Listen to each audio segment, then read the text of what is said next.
You will no doubt complain that those who have told you about English theater, and especially about this famous Shakespeare, have until now shown you only his errors, and that no one has translated those wonderful moments that excuse all his faults. I will reply that it is easy to produce in prose the defects of a poet, but very difficult to translate his beautiful verse. All those scribblers who set themselves up as critics of celebrated writers have filled volumes. I would prefer 2 pages that acquaint us with some excellence. I will always maintain, as do people who have good taste, that more is to be gained from 12 lines of Homer and Virgil than of all the critical commentaries on these 2 great men.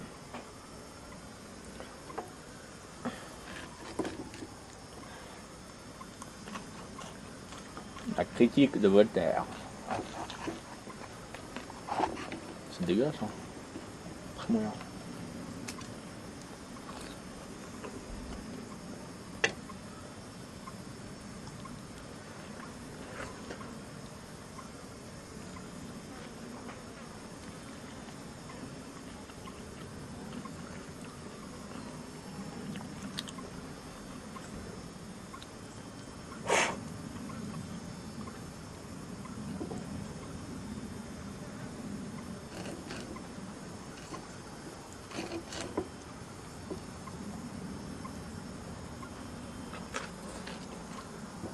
J'ai osé traduire quelques fragments des meilleures phrases des poètes anglais. Voici un de Shakespeare. Sois généreux de copier pour le prix de l'original. Je me souviens toujours de quand tu vois la translation, la traduction, que tu vois seulement une engravure pitoyable d'une peinture magnifique.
Mm-hmm.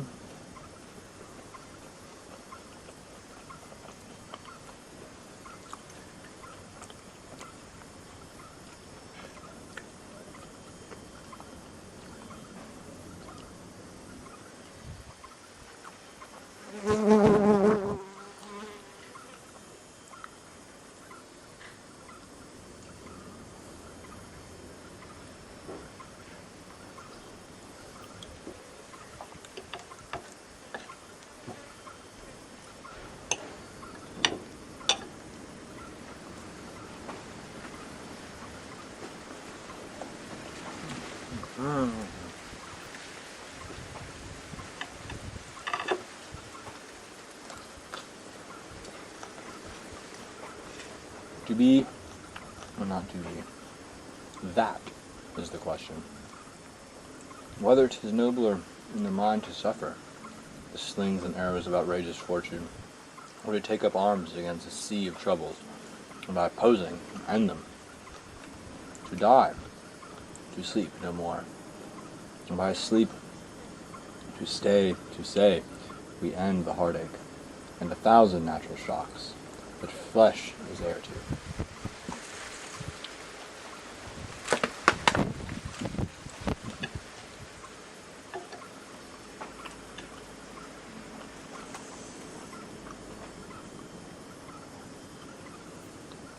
It's a consumption.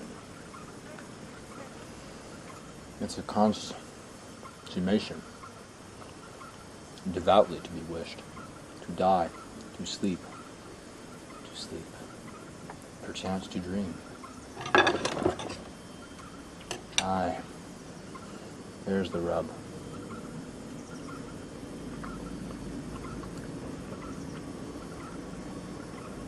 For in that sleep of death, what dreams may come, when we have shuffled off this mortal coil, let's give us pause.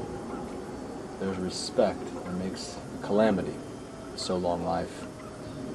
For who would bear the whips and scorns of time, the oppressor's wrong, the proud man's contumely, the pangs of despised love, the law's decay, the insolence of office, and the spurns of patient merit the unworthy takes, when he himself might as quietus make with a bare bodkin? Who would refardels bear to grunt and sweat under a weary life, but that the dread of something after death, the undiscovered country, from whose bourne no traveller returns, puzzles the will, and makes us rather bear those ills we have than to fly to the others that we know not of? Thus conscience does make cowards of us all, and thus the naive hue of resolution is sickled over with the pale cast of thought, and enterprises of great weight in moment with this regard of their currents turn awry, and lose the name of action.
Demeure, choisir et passer à l'instant de la vie et de la mort, ou de l'être au néant. Dieu cruel, s'il en est, éclairez mon courage. Faut-il veiller, courbé sous la main qui m'outrage, supporter ou finir mon malheur et mon sort? Qui suis-je? Qui m'arrête? Est-ce que la mort, c'est la fin de nos maux? C'est mon unique aile, après de longs transports. C'est un sommeil tranquille. On s'endort et tout meurt. Il faut un affreux réveil, doit succéder peut-être aux douceurs du sommeil. On nous menace, on dit que c'est courte vie, de tourments éternels, et aussitôt survie, et aussitôt suivi.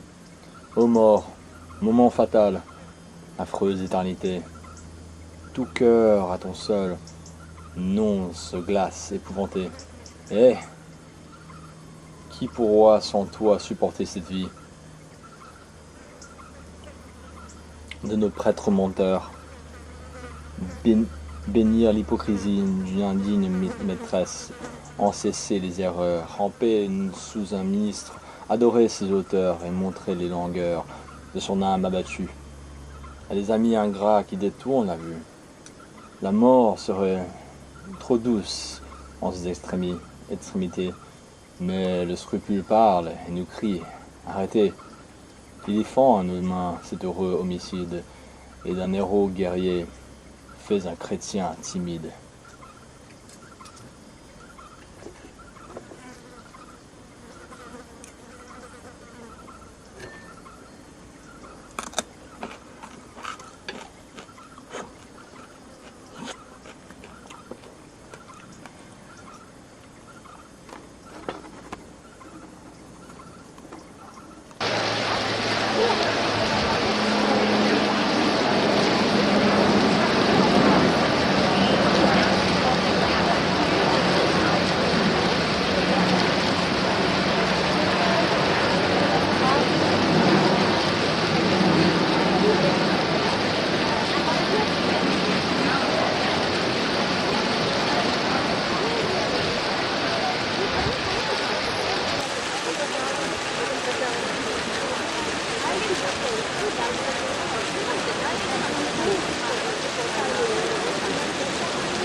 This one I dedicate to Upper Park.